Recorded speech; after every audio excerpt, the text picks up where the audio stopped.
Nadaanan ng turistang si Levi ang isang truck na halos mahulog mula sa gilid ng Macolcol Bridge sa San Narciso, Zambales. Nakunan niya ito bandang alas 6:30 ngayong gabi lamang at inaalam pa ang mga detalye sa disgrasya at kung paano ang sinapit ng sakay nito. Nangyari ito habang umuulan na ayon sa Pag-asa ay bunsod po ng thunderstorm. Bago ngayong gabi, nabulilyaso ang panloloob sa isang bangko sa Western Bicutan sa Taguig.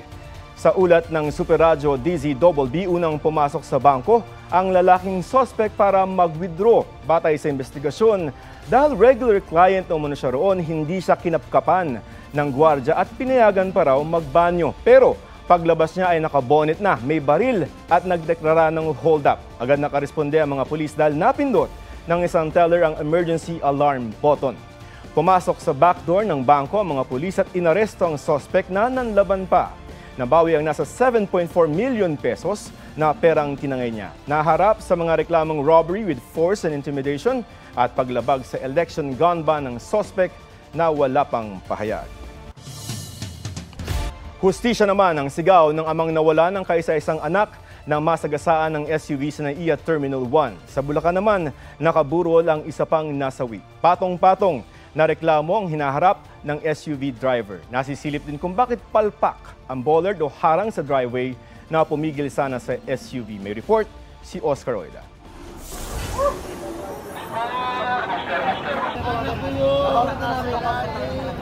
Nakakadurog ng puso ang palahaw ng amang OFW na si Danmark Masungsong. Ang isa sa dalawang nasawi kahapon sa pagsagasa ng SUV sa entrada ng NAIA Terminal 1 ay ang kanyang 4 na taong gulang na unika iha, si Malia. Hindi ko po matanggap ang nangyari. Ang kanyang may bahay, sugatan at nasa ospital, hindi pa alam ang sinapit ng anak. Kasi mahina pa po siya eh. Baka po pag naalaman niya, baka po lalo siyang baka kung ano po mangyayari sa kanya. Sugatan din ang ngayon nasa maayos na kondisyon ang ina at isang pamangkin ni Danmark na kasama rin naghatid sa kanya sa airport. Pasok po sa airport, mga 15 minutes. 15 minutes lang po nawala sa paningin ko. Biglang nangyari po doon. May kumalampag po. Tatat ko pa po kasama ko doon eh. Sinatat ko po siya. Hindi na po siya nagre-reply. Doon na po ako natakot kaya po ako napatakot. Tapos nung paglabas ko po, nakita ko po yung mga magulang ko, pati yung aking pamangkin, pati yung aking asawa, nasa ambulansya. Yung pong anak ko, nahanap po, wala, hindi ko po makita. Pinagtanong ko po sa mga pulis, hindi na po nila alam. Kasi hindi pa na po nila na-check. Pero pag-take ko po doon sa ilalim ng sasakyan, yun, hindi ko na po nakita. Balak na raw sana ni Danmark na tapusin ang 2 taong trabaho abroad para pumirmi na sa Pilipinas. Nakiramay na at nagbigay ng tulong sa pamilya ni Danmark ang mga kinatawan ng DMW at OWA. Pero ang tanging hiling lang ni Danmark, hustisya. Sana po itulungan niyo ako na managot yung bumangga sa anak ko. Nasawi rin sa disgrasya ang 29 na taong gulang na si Derek Faustino. Napapunta naman sa business trip sa Dubai. Nakaburol na siya sa barangay Abulalas sa Hagonoy, Bulacan. Hindi muna nagpa-unlock ng panayam ang mga kaanak. Kapansin-pansin namang nakatabi sa kabaong ni Faustino ang kanyang pet dog na si Blue. Nakasama niya raw hanggang sa pagtulog. Ang driver ng SUV, ilang beses daw iginiit na hindi niya sinadya ang nangyari ayon sa mga otoridad. Sumalang na siya sa electronic inquest para sa mga reklamong reckless imprudence resulting in 2 counts of homicide, multiple physical injuries, and damage to property. Susuriin din ang SUV at iimbestigahan ang pagsusuot lang ng tsinelas ng driver. Pinuna rin ng isang road safety expert kung paanong basta-basta nasira ng SUV ang bollard sa NAIA Terminal 1. Lalo't ang silbi nga nito ay mapigilan ang ganong uri ng disgrasya. Substandard talaga. Kita ko tinuro ang Secretary Vince Dizon. Oh. Parang kinabit lang igan eh. Oh. Hindi siya yung bollard na... Hindi siya embedded. Dapat 300 mm ang pag-embed ng bollard na kayang titigil sa impact. Ayon sa DOTR, paiimbestigahan din daw ito at posibleng papalitan sa bagong pamunuan ng NAIA. Oscar Oida, nagbabalita para sa GMA Integrated News. Ilang requirements sa drug test at driving hours ng mga PUV driver ang mas hinigpitan dahil sa disgrasya sa SCTEX noong Huwebes na kumitil ng 10. Habang buhay na ring di bibigyan ng lisensya ang sangkot na driver ng bus. Narito ang aking report. Kuha ito ng CCTV sa Subic-Clark-Tarlac Expressway o SCTEX bago ang malagim na disgrasya noong May 1. Habang nakapila sa toll gate ang mga sasakyan, dumating mula sa malayo ang bus ng Pangasinan Solid North. Tuloy-tuloy ang andar nito hanggang ang mga sasakyan sa harapan nabangga at napitpit sa truck sa unahan. 10 ang nasawi ayon sa mga pulis, saglit umunong napikit ang bus driver. Ang sabi ng Transportation Department, tumanggi magpa-drug test nung una ang bus driver. Hindi ka pwedeng hindi pumayag, nakapatay ka ng 10 tao, hindi ka papayag magpa-drug test. Pwede ba yun? Sa huli, nag-drug test siya at negatibo ang resulta. Sa kabila niyan, binawi na ng LTO o Land Transportation Office ang kanyang driver's license at habang buhay na siyang hindi i-issuehan ng lisensya. Pinapadrug test na rin ang mga driver at konduktor ng Pangasinan Solid North. Ang mismong kumpanya sasampahan ng reklamong sibil at grounded o suspendido ang kanilang lampas 200 mga bus. Dahil dito, binigyan muna ng special permit ang LTFRB ang lampas 200 bus ng ibang bus company na biyaheng norte rin. Mismong Transportation Department na ang nagsasabi, pakiramdam ng publiko, hindi na sila ligtas sa ating mga kalsada, bagay na pinasusolusyonan ng Pangulo sa departamento. Para matiyak ang kaligtasan ng mga pasahero, utos ng DOTR required na magpa-drug test kada 3 buwan ang mga PUV driver pati sa mga demotorsiklo. Magpaparandom drug test sa mga driver ng bus at truck ngayong linggo. Even roadside to, para mga truck stops, not only in terminals, pati sa mga truck and bus stops to, along the way. Utos din ni Pangulong Marcos na pag-aralang ibaba sa 4 na oras ang ngayon 6 na oras na maximum driving hour ng mga bus driver. Pinahihigpitan din ang pagsusuri sa mga pampublikong sasakyan, training at exam ng mga driver at tiyaking nasusunod ang speed limiter law o batas naglilimita ng maximum na takbo ng mga pampublikong sasakyan, closed van, shuttle service at mga truck. Eksklusibong nakapanayam ng GMA Integrated News ang lalaking nagreklamong sinaktan umano siya ni Congressman Paulo Pulong Duterte. Kinumpirma niya ring ang mismong insidente ng pananakit umano ng kongresista ang laman ng viral na CCTV footage. Ayon kay Criston John Patriacion, siya ang nakasombrerong lalaki sa video at si Pulong ang nanakit sa kanya. Aminadong bugaw si Sean na taga Davao City rin. Aniya nagalit si Pulong nang malaman nitong hindi lahat ng kanyang mga kasama ay nabigyan ng babae. Nagka-issue rin daw sa bayad. Nasa PNP custody na si Sean na natagalan daw sa paglutang dahil kumakalap siya ng ebidensya at tiyempong mag-e-eleksyon na. Sinusubukan namin kunan ng pahayag si Representative Duterte pero sinabi niya nitong weekend na bine-verify pa ng mga abogado niya ang video. Sabi naman ng kapatid niya si Vice President Sara Duterte, pamumulitika ang paglutang ng issue. Tugon ng Malacanang, sagutin na lamang ng mga Duterte ang akusasyon.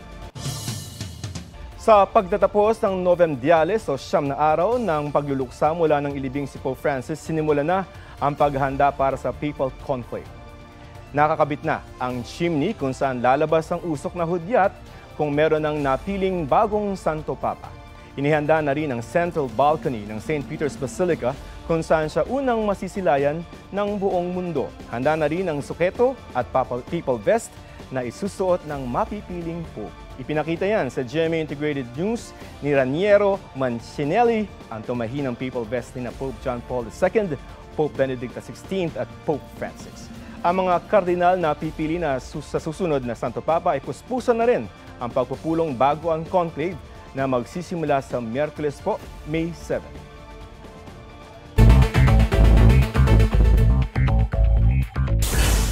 Nasa 300 bahay sa informal settler community sa Barangay E. Rodriguez, Quezon City, natupok. May ilang alagang hayop pang natrap. Nagpahirap din sa pag-apula at pagresponde ang sunod-sunod na pagsabog ng mga LPG. Lalakas, tumatalsik. Kala mo, bomba. 3 ang sugatan sa sunog na iniimbestigahan pa ang sanhi. Kabi-kabila rin ang sunog sa Cebu. 4 na bahay sa Cebu City ang natupok. Isa sa mga tinitingnang mitya ng BFP ang umano'y pagwe-welding sa isa sa mga bahay. Sa Lapu-Lapu City, isang lugawan naman sa public market ang natupok. Ayon sa BFP, problema sa linya ng kuryente ang sanhi ng sunog. Mark Salazar, nagbabalita para sa GMA Integrated News.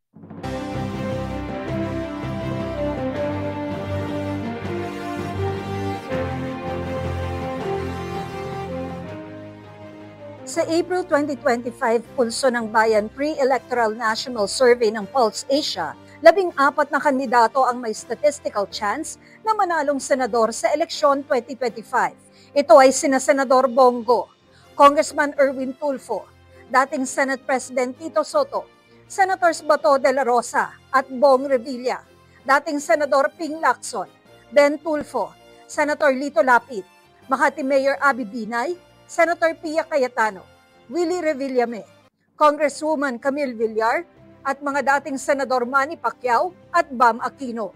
Isinagawa ang survey noong April 20 hanggang 24, 2025 sa pamamagitan ng face-to-face interviews sa 2,400 representative adults at 18 pataas. Mayroong plus-minus 2% na error margin ng survey at confidence level na 95%. Tina Panganiban Perez, nagbabalita para sa GMA Integrated News. Sa araw ng eleksyon, saktong 1 linggo na lamang pumula ngayon, real-time din ang unofficial parallel counting na gagawin ng PPCRV o Parish Pastoral Council for Responsible Voting. Kanina po ay pinakita ng PPCRV ang kanilang command center sa Sampaloc sa Maynila. Sa tulong din daw ng kanilang IT resources, inaasahan nilang mas mabilis ang bilangan at mau-audit ang national results pati local at party list votes. Mahigit 700,000 volunteers din ang kanilang makakatuwang sa eleksyon. Para mas mabantayan ang botohan, May 8 pa lamang ay bubuksan na nila ang kanilang call center para sa may mga nais idulog. Ang PPCRV po ay isang non-profit organization, non-partisan at non-sectarian na grupo na pinangungunahan ng Simbahang Katolika para bantayan at siguraduhing malinis at tama ang eleksyon sa bansa. Patuloy naman sa pag-iikot ang mga senatorial candidate para ilatag ang kanilang mga plataforma. May report si Salima Refran. Pagpapalakas ng edukasyon ang binigyan diin ni Bam Aquino sa Sulu. Libreng maintenance medicine sa senior citizens ang isinulong ni Mayor Abby Binay. Sa Quezon City, nangampanya si Attorney Jimmy Bondoc. Kasama si Senator Bato de la Rosa na nais puksain ng droga at kriminalidad sa bansa. Si Senator Bongo, prioridad ang programang pangkabuhayan at pangkalusugan. Si Attorney J.V. Hinlo, binigyan diin ng halaga ng industrialisasyon. Ibinahagi ni Attorney Raul Lambino ang karanasan bilang isang abogado. Libreng bill sa kuryente kung 2,000 piso pababa ang nais si Congressman Rodante Marcoleta. Pagtataguyod ng healthcare system sa Pilipinas ang advokasya ni Dr. Marites Mata. Si Attorney Vic Rodriguez gustong sugpuin ang korupsyon sa pamahalaan. Kapayapaan ng bansa ang isa sa prioridad ni Philip Salvador. Sa Tawi-Tawi, binida ni Senator Bong Revilla ang mga batas na kanyang nagawa. Naroon din si Manny Pacquiao na sinabing tututukan ang programa niyang libreng pabahay. Dedikasyon sa serbisyo bilang isang public servant ang binigyang diin ni Congressman Bonifacio Busita. Suporta sa lokal na programang pangkalusugan ang inilatag ni Senator Pia Cayetano. Magna Carta para sa barangay officials ang isinulong ni Attorney Angelo de Alban. Electoral reform ang nais ni Mark Gamboa. Kapakanan ng mga mangingisda sa West Philippine Sea ang idiniin ni Senator Lito Lapid. Pagprotekta sa integridad ng eleksyon ang idiniin ni Ariel Quirubin. Nais si Danilo Ramos na mapababa ang presyo ng bigas. Nasa Grand Rally sa Laguna si Willie Revillame. Ibinida ni Senator Francis Tolentino ang pabahay para sa Taal victims. Nangako si Congresswoman Camille Villar na tutulong sa paghahatid ng basic services. Patuloy naming sinusundan ang kampanya ng mga tumatakbong senador sa eleksyon 2025. Salima Refran, nagbabalita para sa GMA Integrated News. Huwag magpahuli sa mga balitang dapat niyong malaman. Mag-subscribe na sa GMA Integrated News sa YouTube.